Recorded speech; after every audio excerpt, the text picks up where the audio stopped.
each household in that community live off less than $1 a day. Now the United Nations continually talks about $1 a day as the poverty level for extreme poverty, and that's referring to a per person income. Well, this is a per household income. So if you started looking at per person income, it would be less than 20 cents a day. And that's quite frightening, because that's very poor. If you need to buy a school book, and the school book is going to cost the equivalent of $4.50, I mean, how long is that going to take to save that money? You know, you could divide $4.50 by 20 cents a day and work it out. I'm not going to argue the maths, but the reality is that with your 20 cents, you know, how much of that is spare to spend on books? None. Absolutely none. So you're not going to get a book. And if you're not going to get a book, you're not going to get an education. And Don and Marianne have worked with that. They've seen that problem, they've addressed that problem, and that's their first step. The school is not just about the bricks and the roof and the teachers.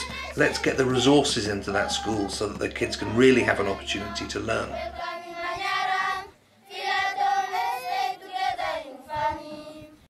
The poverty is real. The poverty is, for all that you read about it, actually to be in it is still astonishing.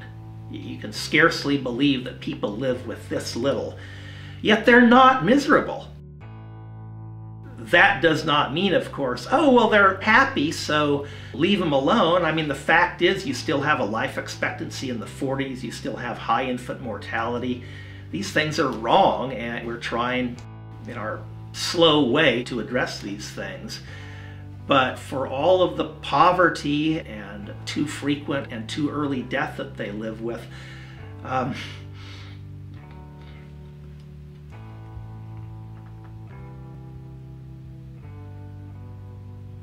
while they're alive, while they're in the moment,